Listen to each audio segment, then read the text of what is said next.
metro area and the North Willamette Valley. We've all become increasingly aware in the last couple of years of the importance of enabling job creation in the private sector. Wilsonville remains a desirable place for both business and for residents. We have experienced the economic downturn, but we have not had as deep a downturn as some of our neighbors, and we are now seeing renewed business interest that has yet to arrive in many of our neighboring cities. Nearly 1/3 of Wilsonville is zoned industrial. Since 1997, Metro has added 4,100 acres of Title IV industrial and employment lands to the UGB. Nearly half of those additions lie between Tualatin and Wilsonville. Of the 32,000 acres of Title IV lands throughout the metro area, Wilsonville and Tualatin account for 11%. And when you eliminate the port areas, the marine ports, they account for 30% of all the industrial lands in the area. Wilsonville in the developed area has 12 million square feet of industrial and commercial. Currently, 2 million of those 12 million square feet are available for lease. This rate is driven by some of our large facilities in the 200,000 to 400,000 square foot range that are unique facilities, especially suited for specific large users, which makes them difficult to fill. It also makes them opportunities for the right company. Over the past couple of years, we've undertaken in Wilsonville a number of projects and initiatives to prepare Wilsonville for our continuing growth. In the residential area, you're probably all familiar with the Villebois urban development. This is planned to be a 2,400 unit development of residents. Approximately 1/3 is now built, and we are looking at an ultimate build out of about 7,500 residents in that area. The Great Recession kind of reduced the pace of building, but home builders Polygon, Arbor, and Legend are all pulling building permits now. This year in Wilsonville, over 200 residential units are in the planning, permitting, or construction stages. The city has worked with the school district to relocate and move forward a new primary school in the Villebois area. This is a $15 million project that has broken ground recently and is planned for opening in the fall of 2012. A couple of years ago, we had a Thunderbird mobile home court closure, which displaced nearly 300 lower income and senior residents. The city pursued $11 million in federal, state, and county funds and has developed a $14 million lower income and affordable senior housing project. This year, the 84-unit Creekside Woods apartments opened, helping with this critical need. Meanwhile, Holland Partner Group has proposed a master plan residential development on the site of the former mobile home court. This will be a $26 million mixed-use project known as Brenchley Estates and will consist of some 360 residential units, both single-family and multifamily. They're now moving dirt on site. In terms of commercial development, the Fred Meyer project has recently opened and made a big splash. This is a $70 million project which was undertaken in the depths of the recession a year ago and is a strong vote of confidence in the future of Wilsonville. It's a 262,000 square foot development with a 145,000 square foot Fred Meyer store and 117,000 square feet of other restaurants and stores. It produced 500 jobs in construction for a year, and the long-range forecast is 350 to 400 permanent jobs on site. The design was a collaborative and innovative public-private partnership among the city, Fred Meyer stores, and Graymore Development. We have a lot of other construction going on in commercial. Recently, Goodwill opened a store in Town Center, a $2.8 million project employing 35 people. The Tonkin family opened the Wilsonville Audi, located between 95th and Boone's Ferry, a $3.6 million project, 25,000 square feet, and 30 permanent jobs. A storage facility of 56,000 square feet just opened near Wilsonville Road and Boone's Ferry. It is a $1.5 million, three-story, climate-controlled rental storage unit. America's Tire Company is building a retail facility at Argyle Square, a $750,000 project that is well along on its way. In terms of industrial, we're looking forward to the arrival of OIT, the state's leading technology and applied sciences university. They are consolidating 4 metro area campuses into the formerly In Focus building, vacant in Wilsonville, enabling them to consolidate all their operations into a single Wilsonville campus planned to open in the fall of 2012. Finally, we actually have a speculative industrial project moving forward by Pacific Northwest Properties, a $13 million, 111,000 square foot mixed flex industrial building project on Wilsonville Road west of the tracks. The other piece that is so important is the infrastructure development. Wilsonville has a strong track record of providing high-cost, robust public infrastructure, including roads, transit, domestic water supply, and wastewater treatment, as well as schools, parks, and consistent governance. Strong public infrastructure continues to set the stage to enable private investment to move forward. The city has recently awarded a $41 million project. I guess the award is not quite that. The total project is about $41 million to rebuild our wastewater treatment plant. That contract goes to CH2M Hill on a 20-year design, build, operate proposal. This will provide certainty in both capacity and rate structure to enable businesses, residents, and the city to plan their future operations and costs. A major piece of infrastructure is roads, and we have had numerous projects. Wilsonville Road and Boones Ferry surface intersection has been improved with some $3.5 million in improvements funded by local SDCs. We're currently under construction on the I-5 Wilsonville Road interchange, a $21 million project that is paid for $12 million by local city urban renewal funds. Combined with $8 million from ODOT and $500,000 kicked in by Business Oregon in order to facilitate retention and expansion of the Coca-Cola bottling plant. This rebuild will provide a 50% increase in the Wilsonville Road I-5 interchange. ODOT last year completed a new auxiliary lane from Charbonneau north to Wilsonville, a $5 million project. They completed the I-5 to 205 southbound auxiliary lane, a $23 million project funded by $13 million in ODOT, federal, highway, and ARRA funds, combined with $10 million that was facilitated by Mr. Bryan, Washington County Federal Surface Transportation Funds. This year, they are working on the corresponding northbound lane, a $5.5 million project funded through Oregon Jobs and Transportation Act of 2009. In addition to all the road projects in the area, that total some $55 million. The city continues to grow our SMART, South Metro Area Regional Transit Bus System. The city has worked closely with employers to ensure that every WES commuter train is met by SMART buses that whisk employees to their work sites within 10 minutes of WES arrival. We're also working on improvements to the SMART and WES station area with a $1.5 million ARRA funding award, constructing a new building for public restrooms and eventual customer service facility, as well as various pedestrian amenities. The city is undertaking a $6 million project to build a new city and smart fleet services facility near the West Station. That project has been moving forward with approvals, and it is being funded with $6 million in saved money, combined with a $2 million, part of the $6 million is a $2 million grant from Connect Oregon 3. So all of these indicate a very significant level of activity in a small town along the highway corridor. The industrial piece that was mentioned is that we have all this unbuilt industrial land lying between Wilsonville and Tualatin. We have the 200-acre Coffee Creek industrial area that was brought in 2002 and is available for development once someone figures out how to aggregate some properties and puts forth a development plan. The concept plan from '07 shows that approximately 1,500 family wage jobs could be hosted in this area. We now have recently completed a detailed infrastructure study, and we have marketing materials available on that from the city, and Mark with me here today has a few copies if you're interested in that plan. We're working jointly on the Basalt Creek industrial area with Tualatin and Washington County. Currently the work goes to analysis of transportation and access options, and the area eventually will be divided between Wilsonville and Tualatin and will be able to host a very substantial business area.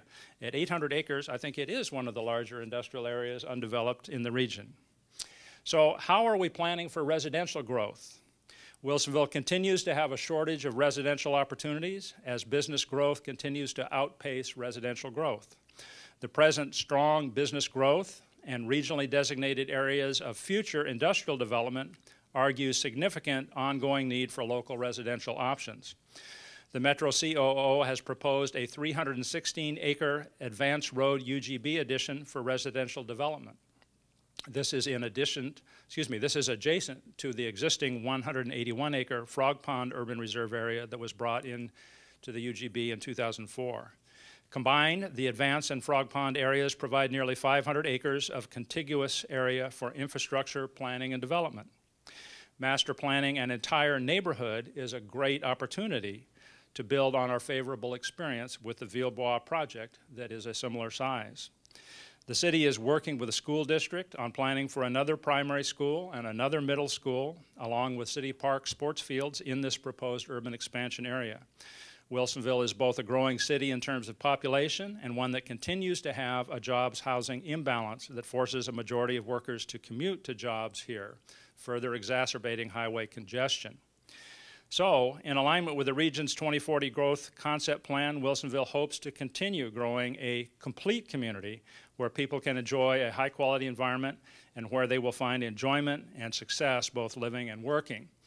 I think that it is very important that we think in this round, commenting kind of on some of the earlier speakers, that we think about how transportation and residential location relates to our industrial development.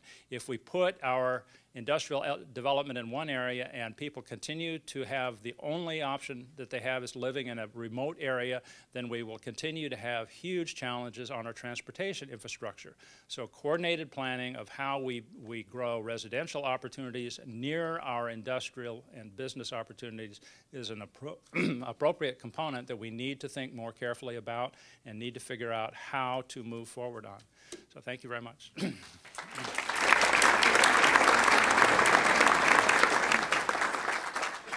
Thank you, Mayor Knapp. That is a remarkable list of accomplishments and activities for a small community on the southern perimeter of the Portland metro region. We now shift our attention to the western perimeter of our Portland metro region, and we welcome Mayor Jerry Willey. The mayor has served since being elected in 2008. He had served on the Hillsborough City Council between 1992 and 1997. He currently serves on the Metro Policy Advisory Committee, where he recently voted against the urban growth boundary expansion north of his community and will want to explain that decision. The Mayor Willey is a retired CPA and a proud graduate of Washington State University. He and his wife, Judy, who is here with him this morning, are the proud parents of 2 children and 3 grandchildren. Would you welcome, please, Hillsborough Mayor Jerry Willey.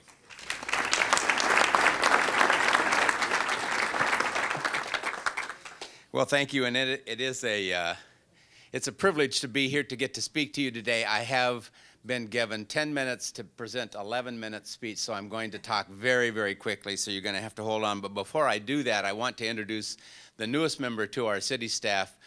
We have just a week ago, Michael, would you please stand up back there? This is Michael Brown, our new city manager. And we are extremely pleased to have Michael. Bruce Warner, as many of you know, was our interim city manager. We have finally ran him out of Hillsborough, and he's going to retire to Central Oregon. He was a real blessing. How do we prepare as a region for 1 million new people to come and visit us and stay here in the next 20 years? That's the task at hand. And who doesn't like to live in a place where you can ride a bicycle, take public transportation to work, enjoy the green spaces, 90 minutes to the beach and 90 minutes to the mountains? What a utopia we have here. The challenge is to find the balance between too much and not enough. So today we begin with a basic assumption. Quality of life begins with a job. We need jobs so people can support themselves and their families. We want to protect and create jobs for the people who live here now and those who will come. That's a quote from Michael Jordan's 2010 COO report. When high-tech creates new jobs, the multiplier effect of approximately 2.5 jobs to 1 every new job the industrial sector has created.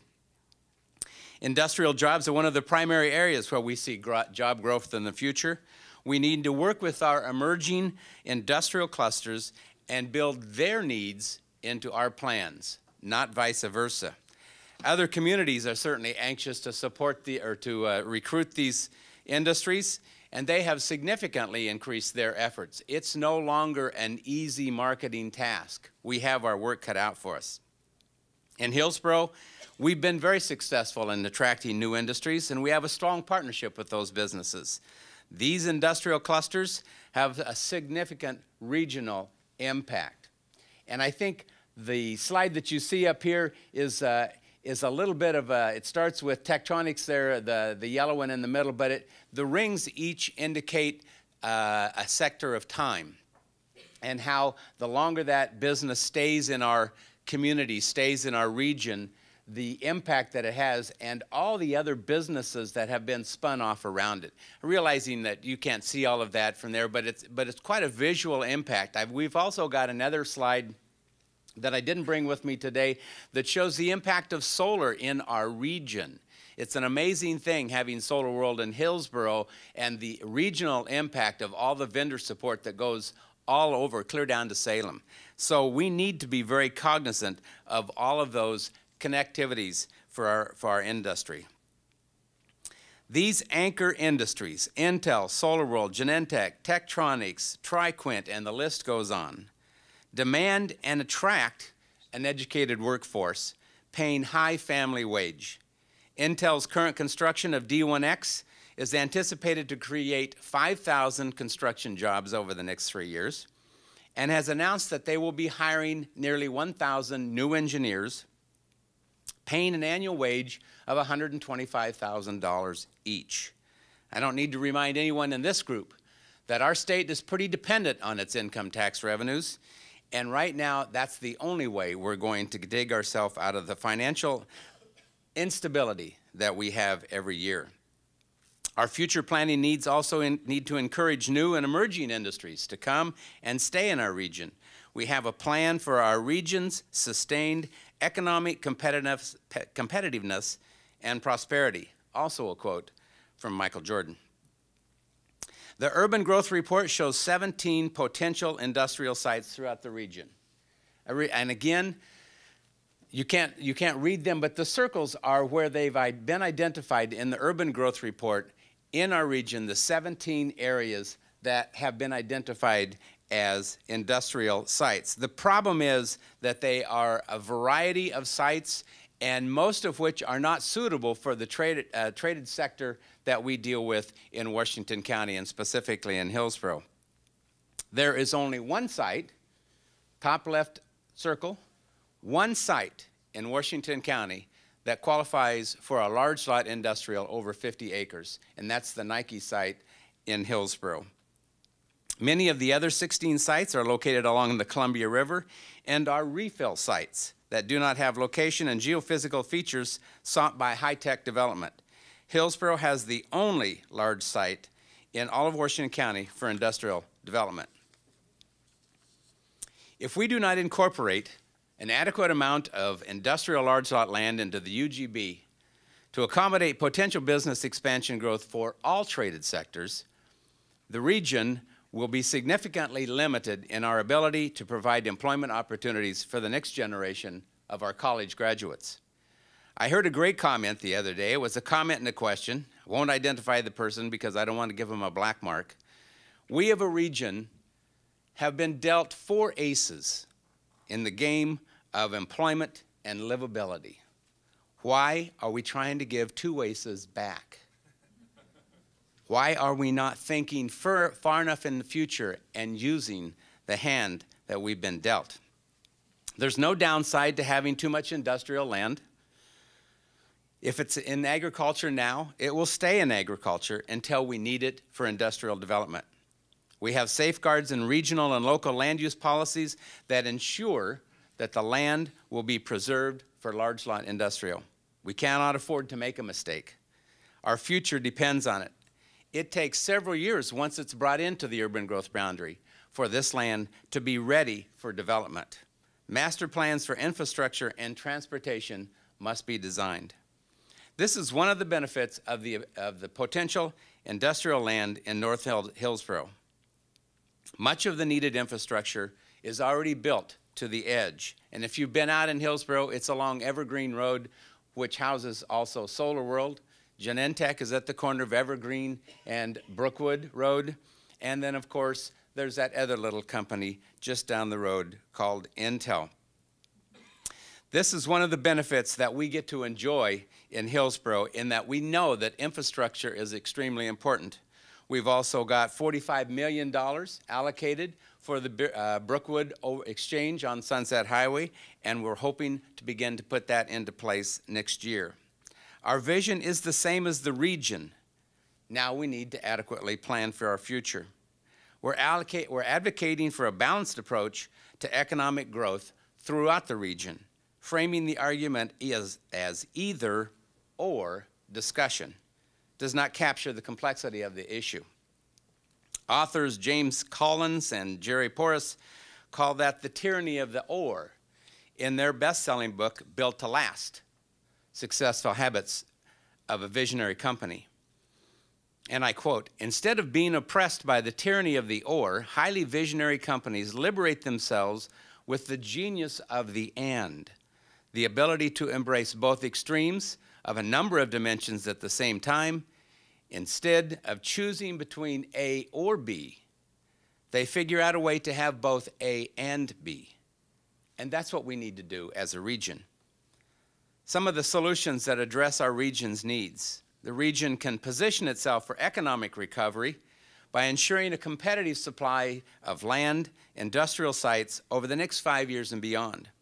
This kind of market choice is important not only for attracting new business, but for maintaining existing employers by providing them with room to grow and expand. Increasing the recommended 310 acres by an additional 400 acres is important to maintain the region's long-term market competitiveness. Let's see, can you go to the next one? This is a little bit of a snapshot of both Hillsborough, North Hillsborough Industrial, which is in the blue, and then South Hillsborough, which I'll talk about in just a few minutes down at the bottom. The two blue, dark blue spots at the top, the one on the right is the 310 acres that has been recommended by the COO, both COO Michael Jordan and our current interim COO in his report. The area to the left is what we are also advocating that should be included. We believe that 310 acres currently recommended by the UGB expansion is a great start, but it's not sufficient to meet the 20-year demand for large lot industrial for the specialized traded sectors in Washington County. We are advocating for an additional 400 acres south of Weibel Creek and south of the Sunset Highway, both criteria that was emphasized by 1,000 Friends and Friends of Helvetia and the Farm Bureau. In addition, we are working on defining this as an industrial sanctuary to ensure that the future development will be solely focused on large lot employment opportunities.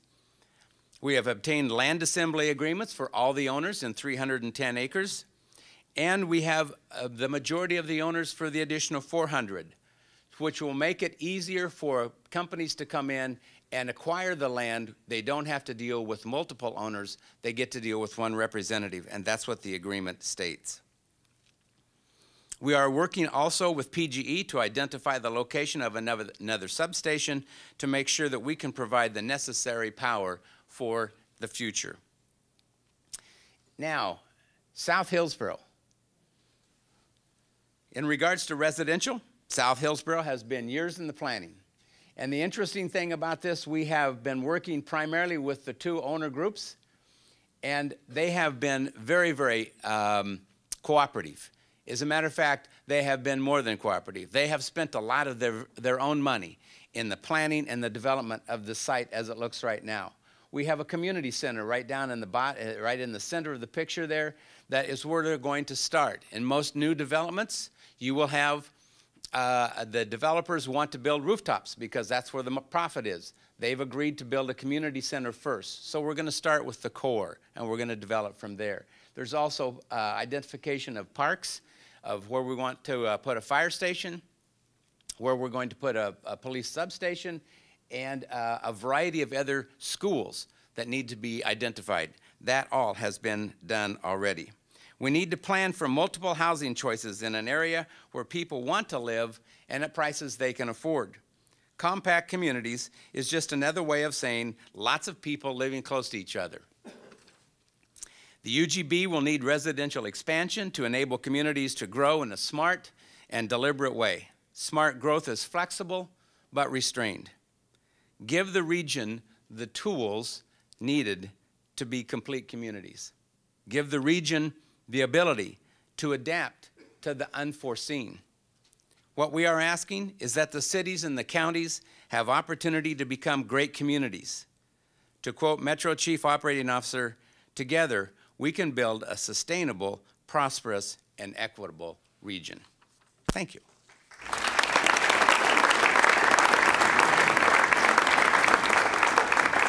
Thank you, Mayor Willie.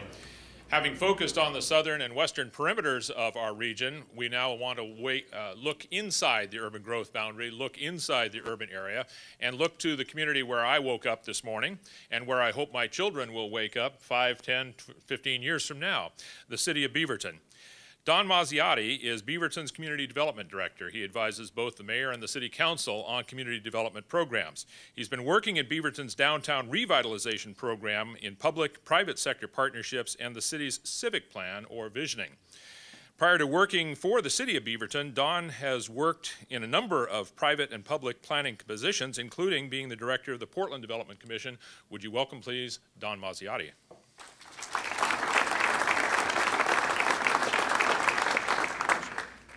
Good morning. Thank you very much for waiting around to listen to what I have to say. I appreciate that. I want to turn the discussion slightly on its head. Beaverton has a different kind of circumstance than outlying suburban locations, or for that matter, Portland. That is, we have a substantial supply of industrial land. Most of it, however, the land is worth more than the buildings that sit on it. And that means that we must redevelop that land if we are to have a sufficient supply of employment opportunities in the future.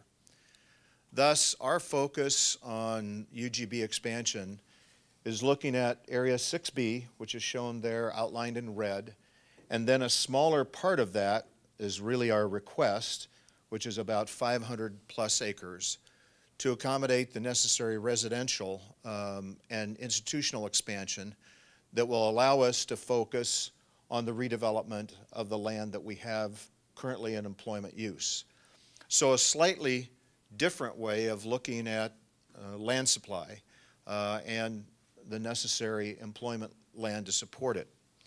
Now, if we go to the next slide, we have spent the past 18 months developing carefully a civic plan which ultimately will become our comprehensive plan. We're about to enter periodic review. Part of that process focused on the central city, land use and transportation, housing and neighborhoods, as most comp plans must do. But beyond that, our housing and neighborhood strategy finds that the city will need 13,555 dwelling units by 2035.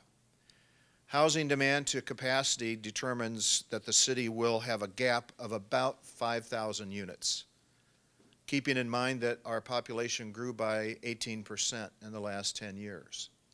This graph shows the identified housing need by type, townhouse, single-family, multifamily, zoning capacity, if it were to be fulfilled, and then the unmet need, or the difference between those two.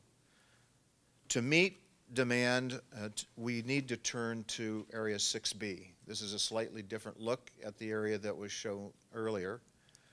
This is the South Cooper Mountain area, which is bounded by Shoals Ferry and ultimately on the west by Tile Flat Road. This is the area that we are focusing on for purposes of bringing land into the UGB.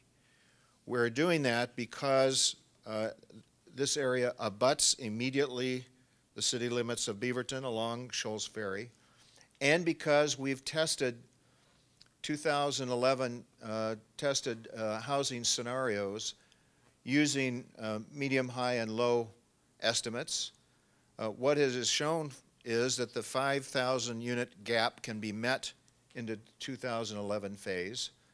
We looked at more single family, we looked at B and C, heavier toward townhouse and multifamily, and then at 2-acre neighborhood commercial and 11-acre Main Street.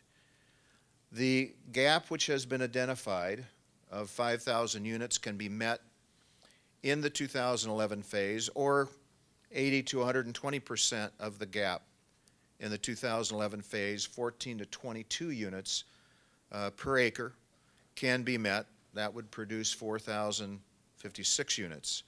As the full build-out occurs, the numbers drop to about 12.8 to 17.7.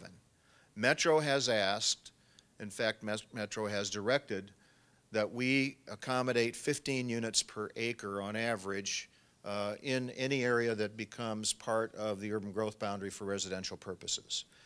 This is an extremely difficult and challenging thing to accomplish, but what our scenario planning thus far has demonstrated is that it is possible to accomplish this. It is possible to accommodate the growth that we project, and in fact we accepted Metro's middle forecast projection on both employment and population, and it takes only this smaller area of 6B to accommodate it, although we will do concept planning for the entire 6B area.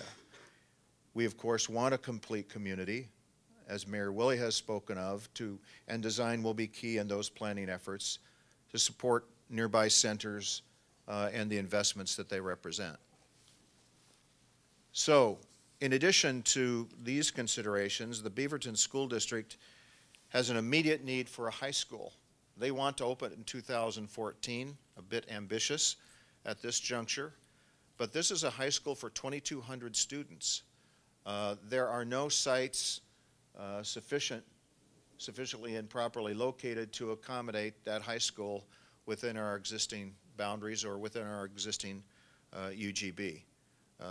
Specific location is to be determined, and I know the school district is actively looking now. There's some other considerations as to why it ought to be brought in. Leverage of existing and future infrastructure improvements if possible. There's a 231-acre Cooper Mountain Nature Park, which we intend to protect. 83% of the property owners of the 536 acres in this smaller area have indicated they would annex upon expansion approval. And the SDC's initial estimates that we've made add up to about $115 million excluding commercial areas, which is sufficient to provide the support necessary to do the development that we seek to achieve. This shows another view, and it shows, more importantly, the connection of this area to the Murray Shoals Town Center. I don't know if you've spent any time at Big Al's or the Graymore development that has popped up out there, but we have a very large town center. And that town center can support a good deal more population than is currently the case, and it's one of the main reasons that we are arguing for 6B to be brought into the community. And so what I'd like to conclude with is Jonathan invited me to speak in one of the longest letters I've ever received. But I appreciate that, Jonathan, very much. It was articulate. There's no doubt about it. He said, "We are asking you to describe your city's interest and concerns about having Metro designate 543 acres for residential development on the south slopes of Cooper Mountain." Well, two reasons. To accommodate our need for growth of residential areas, but to preserve the industrial land that we currently have, much of which needs to be redeveloped. We can't do both without the urban growth expansion that we've asked for. And so a slightly interesting angle, but an illustration of how each community has different circumstances. Thanks very much.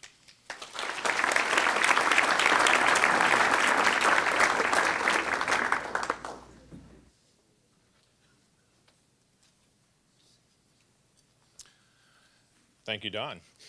Our final speaker this morning is also getting the award for the longest commute, driving down from Seattle to be with us today. Todd Britch is the president of New Home Trends, which analyzes data about residential real estate markets. His company serves clients all over the Northwest, and he's well versed in new construction and housing trends. So to talk about where we have room and where we have capacity for the 1 million new residents that will be joining us in the next 20 years, including our kids, we welcome, please, Todd Britch.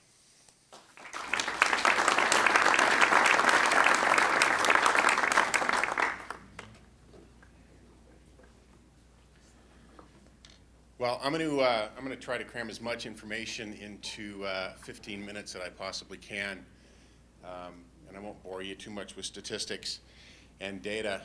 I spent the last week just combing over Washington County, looking at the 10-year averages, the total lot supply, the recorded lot inventory, the proposed lot inventory, and I think you're going to be quite startled, actually, by what I have to show you.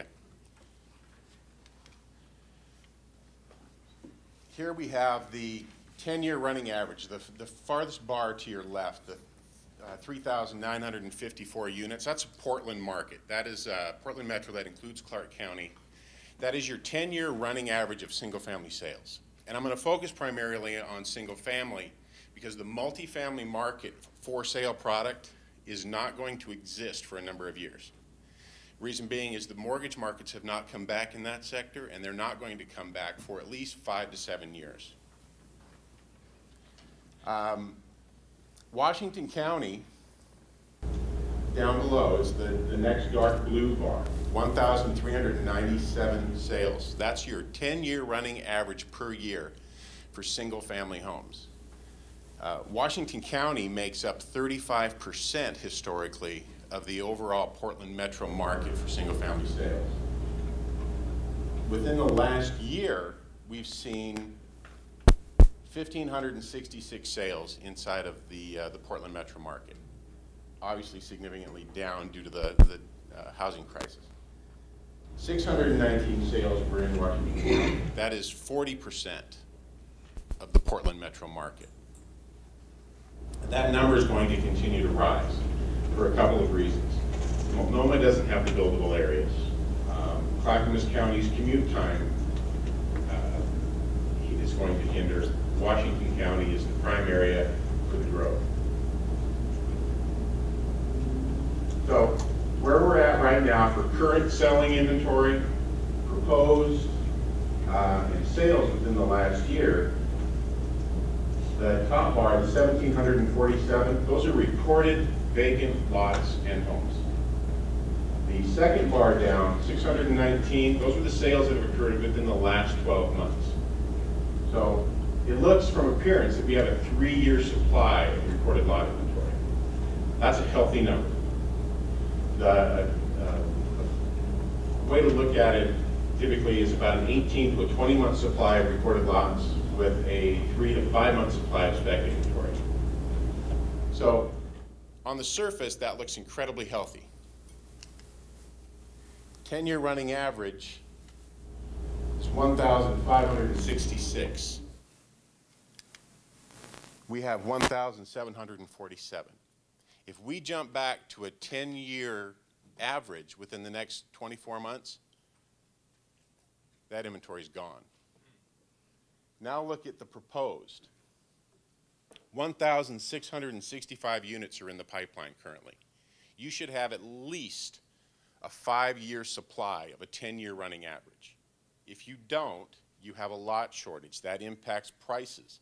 That impacts in-migration. That impacts the ability to build.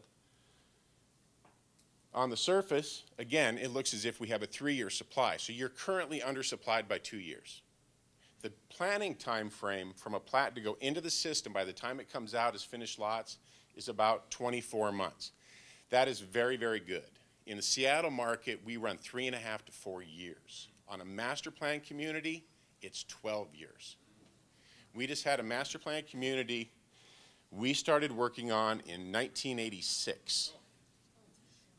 They finished lots in 2007 and filed for bankruptcy. Go figure. So now I'm going to throw some caveats into the lot supply, because again, the lot supply in the pipeline looks modest. At this rate right here, we have time to fix it. We have time to bring developers into the area, because most of the developers here have been absolutely decimated outside of a few. There's about 3 that will be able to build and develop here, provided they can get the construction lending to make that happen, and today that money is frozen. I will tell you, there are no banks in this state that are doing horizontal lending. That means taking a raw piece of land to a completed lot. There's not one out there doing it yet. So this is where I think we're going to be in August 12, and this is going to be one of 3 scenarios that I'm going to show you just between now and August of 2012. And then I'm going to jump into a scenario for August 2013, and that's where you're going to get a little startled. We take the recorded lot inventory, where we're at today, and I subtract the amount of sales that I anticipate to occur within the next 12 months, and sales are going to increase by 20%. 2011 is the worst year in housing we are ever going to see. We have to recover from the stimulus and what our Congress did to us, and by the time we recover from that, it'll be a year out, 20% growth this year, and then a 20% growth going into 2013. So now we jump down to the unrecorded. We have a significant number of lots that are going to fall out of the pipeline. They're set to expire within the next 12 months. All of their engineering, all of the regulations, all the setbacks, all the water retention, all of the work that they've done on that is for nothing. It's going to be gone because there's no developer following that lot anymore, or that project. There are 541 lots that are set to expire in the next 12 months in Washington County. We've seen 300 lots applied for per year for the last couple of years. That trend's going to continue just because there's so few builders out there. So we're not even keeping up with half of the sales that are occurring at the current pace. If we remove the 541 lots and add the 300, that leaves us in the pipeline a year from now with 1,374 lots. Oops.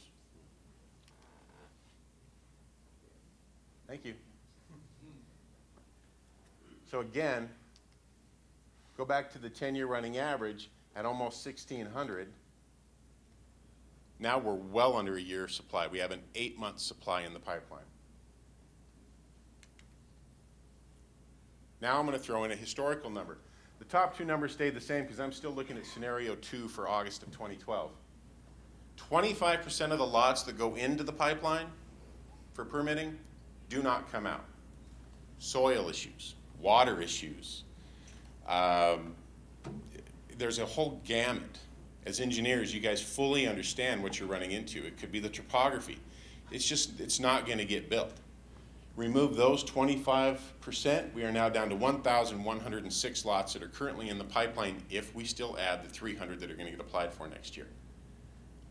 On the 10-year running average, we're now at 7 or 8 months. The last scenario here for 2012 is there were a number of lots that went into the pipeline that builders and developers put earnest monies down. Here's $200,000. I'll pay you when the plat's finished, or at prelim, or at final plat. I only put down 15%. That number could be as high as 25 or 30%. So I'll be conservative and say 15. You remove those lots and still assume 300 more are applied. Remove the 25% that fall out. Remove the lots that are going to lose their status, and we're down to 924 lots in the pipeline. That's about a 6.5-month supply.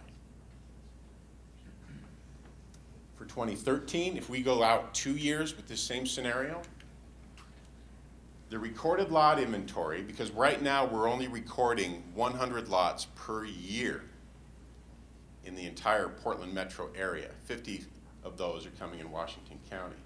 So in the next 2 years, we anticipate 100 lots to record And the reason I'll tell you that only 100 lots have recorded is because the banks have taken those plats back. They were improved lots, and they needed to bring them out onto the market, or they were going to lose their status and expire.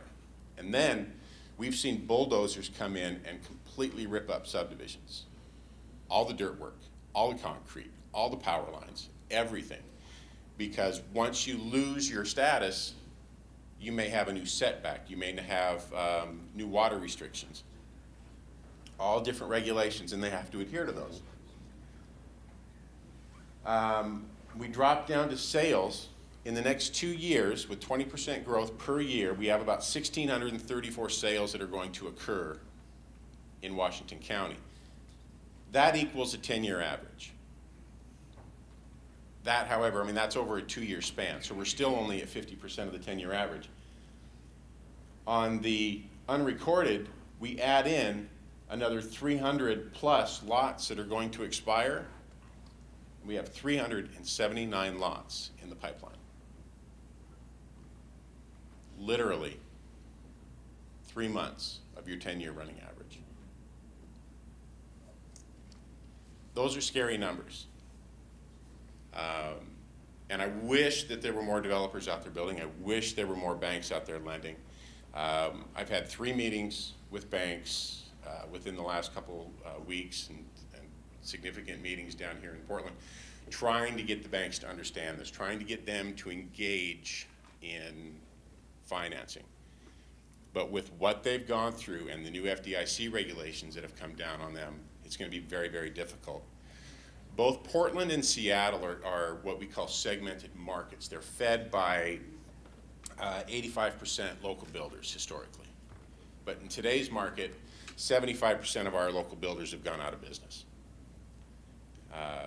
Polygon, Arbor, Morissette are probably the 3 most well-known names here in Portland that have stayed in business. Nationals are inundating our marketplace. Not so much Portland yet, but they will. I have 4 new nationals up in Seattle that are looking. 2 have made a significant presence. The other 2 will within the next 6 months. And then it's going to filter down here. And the sad thing is for our local builders, it's going to put them out of business. For the good side of things, it will bring jobs back because they'll be able to build. They don't need the banks to develop. But it's going to be a challenge for a number of years for us to accommodate the housing and the zoning changes that are going to be required in the future. I heard the comment of the 15 units per acre. That's a tough number to do because we can't build condominiums for the next 5 to 10 years. We're not going to have the financing. The mortgage market won't be there for them. FHA regulations right now state that a condominium has to be 50% occupied before they'll put a mortgage on it. And there's very, very few companies out there right now that have billions of dollars in a mortgage security pool to buy those up. The economy is going to have to be very well on its way to recovery before that's going to happen, and that's still 5 years away. The apartment side of things, home ownership reached upwards over 60%. Home ownership is going to drop down to below 50 for a little while. Red flag. All right. I got to wrap up. So just to end, it's your zoning, the way you plan moving forward in the next 5 years is absolutely critical. We've worked with a lot of jurisdictions in helping them understand the demographic changes that are coming and help them rezone and prepare for what's going to occur in the next 10 years. I'll run through this real quick. So why and when will it improve? 2013 to 2015. Job growth and in-migration starting in 2012. Affordability due to smaller homes and less amenities. Decreased lot inventory. Little to no new applications. Banks are still tight on lending up until 2012, 2013. Highly likely that we're going to see that lot shortage come in. Undersupplied areas, high demand areas are going to see double-digit appreciation in home values and land values. And then we're starting the cycle again. from apartments to housing. When apartments become more expensive than housing, we'll see the housing market come back, and that again will happen in 2013 as vacancy rates drop.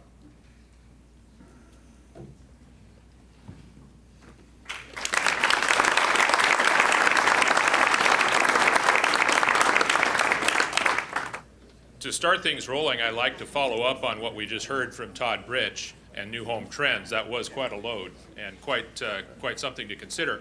But how is it unique? You focus much on Washington County. We'd also like to focus on Clackamas County and the Portland metro region. Is it any better in other parts of our region, and how does the Portland metro region compare to the Seattle-Tacoma or Spokane or other markets in the Northwest? Are we unique because of our land use policies and choices, or are these market trends that transcend or extend beyond our own region? I'll start with the local. Clackamas County looks very much like Washington County right now. Their years of supply, of lot inventory, so they're going to run into a lot of the same issues. Multnomah County, not so much. Multnomah County right now, they're only providing about 13 new construction single-family sales a month. It's dismal in Multnomah, and their price points are significantly lower. Their median price points are in the $250,000 range, while Washington and Clackamas are both in the $350,000 range. What it is, though, is you look at the land supply inside of Multnomah County, and the average size of a subdivision is 15 lots. You get absolutely zero sense of community. Whereas Washington County and Clackamas County, we still have master plan communities, large lot subdivisions where you can get to know all of your neighbors, and you have communities that are walkable. That makes an absolute enormous difference on where people want to live. As far as the other regions go, Seattle and the Puget Sound, they currently have about 23,000 lots in the pipeline, and we're running at about 6,000 to 7,000 single-family permits. Buildable lands, we've pushed the boundary. I mean, in areas like Portland and Seattle and Spokane, where we do have urban growth boundaries, most of the developers push those boundaries to the limits during the housing boom. So the good buildable lands more than likely have already seen plat applications come in and are sitting inside of the system. Seattle, for example, Snohomish County, which is Everett, and King County, which is Bellevue and Seattle, there's only about a 4 or 5 year supply of true inventory in those two counties. But Pierce and Thurston County is where we're going to see the majority of the growth, because that's where the land is. It's just going to take us a number of years to get down there. Spokane, Spokane is a bedroom community. They've got a couple of large lot master plan communities that are going to be able to sustain the growth. There's not a lot of job growth out there. It's going to be baby boomers that are retiring and want the lifestyle and environment, and that's the same thing with Boise. Boise, Idaho is a beautiful place to live, and the only way housing is going to recover out there is if it's all retirees, because there's very little job growth. Well, as a homeowner in Washington County, I think this sounds like good news, because my property is going to be much more valuable. But as a parent living in Washington County, what does that mean for the future of my kids? As a business leader in Washington County, what does that mean for people of low income, fixed income, no income, in their ability to own or live or rent in Washington County or anywhere in the Portland metro region? It's going to become very, very difficult to own a home in both the Puget Sound and Portland. Part of it, and this is the good and the bad of urban growth. And this, unfortunately, this is the bad portion of urban growth. When it restricts buildable lands to the point to where values have to go up because demand exceeds supply. When our price points reach a certain level, we're not going to have the mortgage markets to be able to take care of those homes. And that's where we're at today. Phenomenal mortgage rates. Today it's more affordable to buy a home than ever. I had a gal in my office last week, she's 23 years old. She makes about $40,000 a year and she wants to go buy a home. Today she can afford a $300,000 home because she makes $40,000 and she can get a 30-year rate or 30-year mortgage at 3.5%. When I made $40,000 a year 20 years ago when I had 2 little kids, I barely qualified for a $125,000 home. Mortgage, and here's the other caveat to all this, mortgage rates are going to go up. We are reliving the 70s right now. Families are going to grow up in apartments for the next 5, 6 years, unfortunately. And that's a rough way to grow up. And when the time comes that the economy recovers and people start moving out of apartments, interest rates are going to go through the roof. It is very likely, I'm not saying it's going to happen, but it is very likely that we could see interest rates at 8, 9, 10, possibly 12 and 13% in the next 10 years.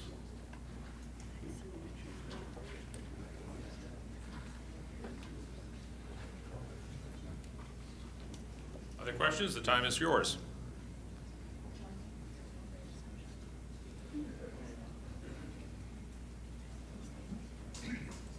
This is more a question directed at the mayors and at Don, representing Beaverton. The influence of water supply on your ability to develop either residential or industrial.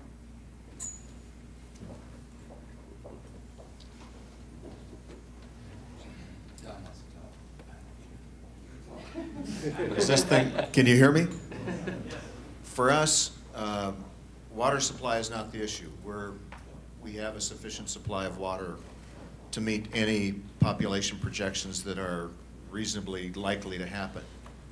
The cost of water is what we believe is going to be the major influencer over the next decade in terms of the extension or utilization of urban services, because the cost of water from Bull Run, upon which many providers depend, is going to increase substantially above its already 30% increase in the last 18 months. So we think it's cost rather than supply for Beaverton. May be different for other communities, but that's what we believe. Well, for Wilsonville, we're in a very favorable situation. A decade ago, we invested in the Willamette River water treatment plant, and that pretty much stabilizes both our supply and our cost structure, which will put us in a very competitive situation going forward. We don't see any limitations at all on that side of things. As I mentioned earlier, we're working on the wastewater side of it. We run our own wastewater system in Wilsonville also, and once that $41 million project is completed, I think that neither is going to be a restrictive component as we move forward, at least on the 20-year horizon. Well, I think the water issue certainly was began to be addressed in Washington County in the 1960s, and that's why they built a dam up in the Coast Mountains, as well as developed Hag Lake. And Hag Lake Dam is we're in the process of trying to figure out how to raise that dam and increase the water capacity there, which will give us the necessary water needs and supply for the next 50 years. Unfortunately, as Tom alluded, that the bureaucracy here in the Northwest for seismic evaluations is extremely difficult to meet. And so a project that several years ago was estimated to be $250 million is now about $1.4 billion. And rather difficult to get to that point. We're working on how we, what's our options there, but certainly the focus is to make sure that we have adequate water supply and adequately priced, quite frankly, water supply over the next 50 years. So my question is to Mr. Wyatt. You were talking about available industrial land, and I couldn't help but think about the horrible decision the city council made on the Coalwood Golf Course. And I'm wondering what the status is for West Hayden Island. Have you talked to the candidates for city council and gotten any sense from them what they're willing to do? Yeah, only city council to deal with on that. Yeah, so the question was just reflecting on the decision the Portland City Council made on the Coalwood Golf Course, which, for those of you who don't know, was the owners wanted to convert it to industrial land. It is adjacent, or almost adjacent, to the airport along Columbia Boulevard, surrounded by other industrial properties. And the Portland City Council essentially refused to make that designation and have instead pretty much guaranteed its future as open space or continued use as a golf course. We were very supportive, by the way, of converting that to industrial use, and the part that is adjacent to the airport is never going to fall into anybody else's hands because it is adjacent to the airport. So we'll just see what the future there is. And then the other question was about West Hayden Island and what we think the prospects are. I feel pretty good about the prospects for getting that 300 acres zoned industrially. 300 acres is, 1.5 or maybe 2 modern marine terminals. It is rail served. That's part of what makes it so incredibly valuable. Both the Union Pacific Railroad and the Burlington Northern have direct access to this parcel, and putting transcontinental railroads next to an international navigation channel and 300 acres is unbelievably rare on the west coast of the United States. I think the prospects are good because we've gotten good indications. We're spending a lot of money to do all of the studies and working with the city and a large citizens committee. The stakes are big for the city. If they don't allow at least 300 acres, they're going to have to face up to this other imbalance in industrial land in the region, because that 300 acres is less than the current assumption about what is required in the 20-year industrial land inventory. So I feel good about it, about the prospects.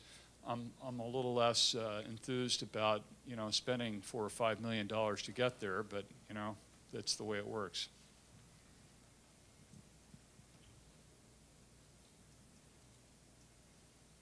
I'm involved in actually I'm a transportation engineer, and one of the big discussions we get into our office is that the best transportation plan is a good land use plan. And this question is directed more to the mayors, and in particular the mayor of Wilsonville, who brought this up of having jobs but not having the associated housing near those jobs.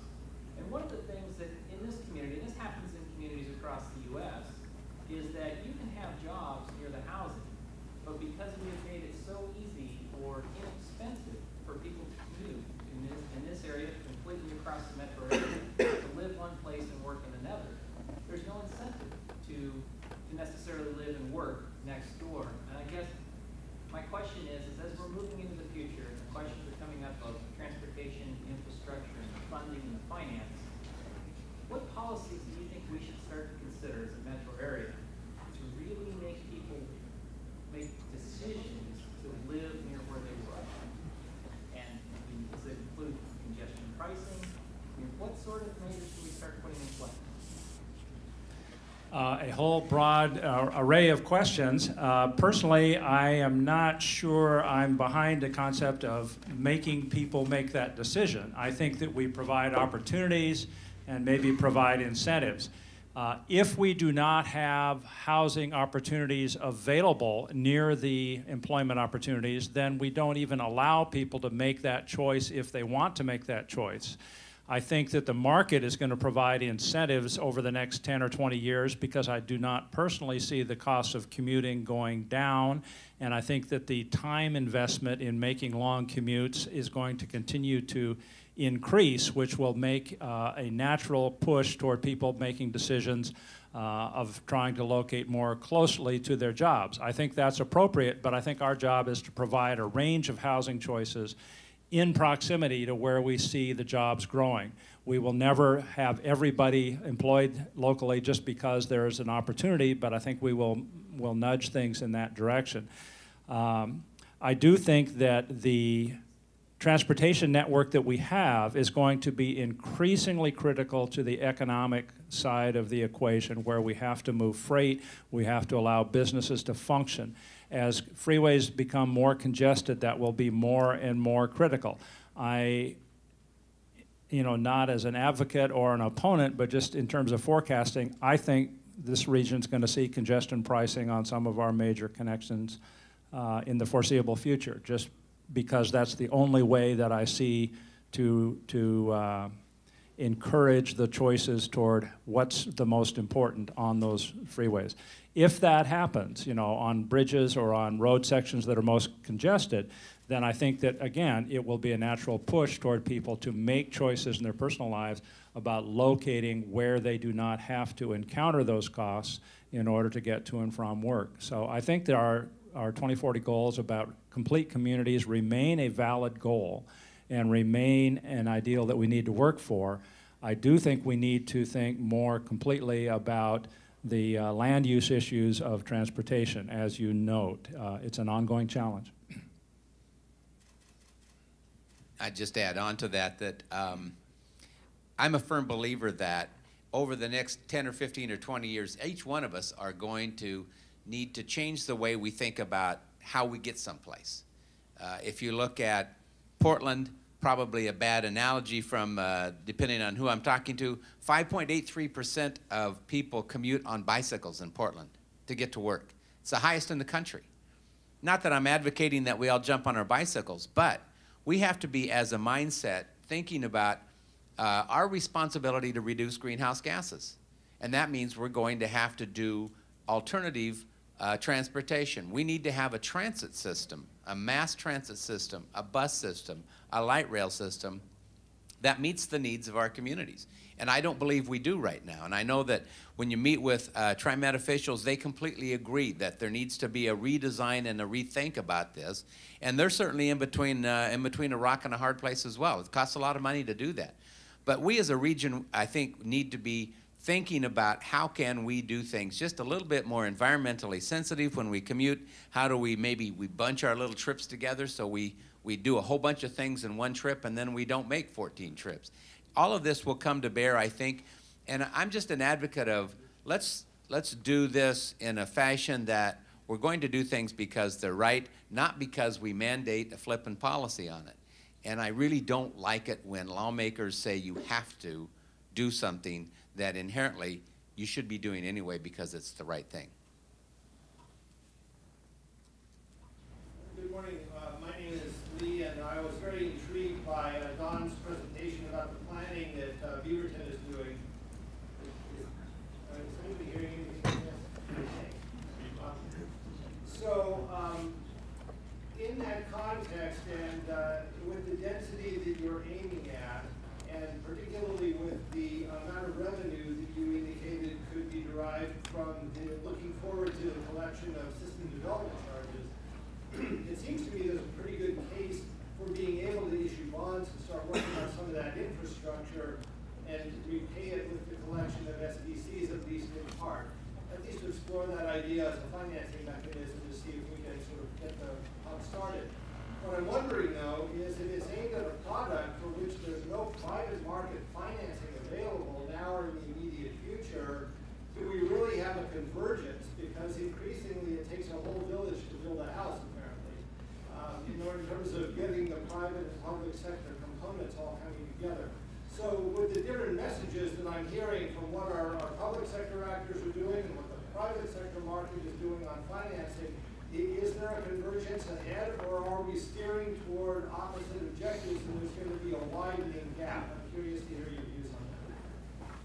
Well, I think there's no question that to solve the kind of problem that you raise, which is basically financing infrastructure to serve new uses, particularly residential, we've got to have a partnership with the private sector. But I don't consider SDCs necessarily as a partnership. SDCs are, a necessary mechanism to help finance other public services, and I don't think that we can utilize the potential stream of SDCs to bond against. I don't think the market is there to support that approach to finance. We are trying, in the area that I described this morning in Area 6B, trying to work with the landowners to get them to early on designate their intention to develop, the timing of that intention, and then trying to link our capital improvement program and project out the SDCs that would be necessary to carry it. We have developers, John O'Neill, I think, was here earlier from Metropolitan Land Group, who is among those that is working with us to help us understand how we can structure it properly, time it properly. But SDCs, as much as any factor, are a burden on development. Not to say that they're not justified, not to say that they're not necessary, but they're extremely high. compared to the land value or the land rents that are currently being collected. I'd be interested in your observation about that question.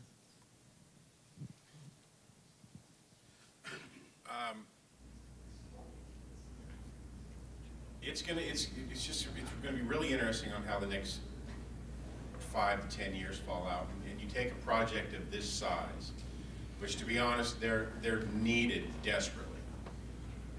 You take a piece of property that close into a core portion of a city, and you can offer the amenities that are needed for, say, multifamily housing, townhomes, and some single family, along with some mixed-use commercial thrown in. I'm not exactly sure at what stage this project is in, but I will tell you, I walked Villebois 10 years ago when it was dirt, and today only a third of it is to the market.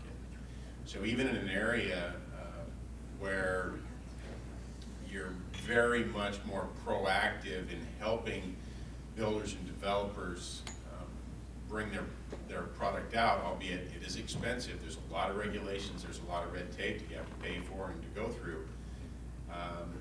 It's expedited, and that is a cost savings. But I would imagine a project like this is still going to be 8, 9, 10 years out before you're 50% way of the way through of getting those lots to the market and occupied. So then there's a huge funding issue. Private equity will probably come in because they're going to see the housing cycle. Private equity has the ability to go out and think 10, 15, 20 years out with these cycles. And it is a cycle. The housing market will come back. We'll never go through what we went through again. That was a once in a 15 lifetime event. And let's pray it never happens again.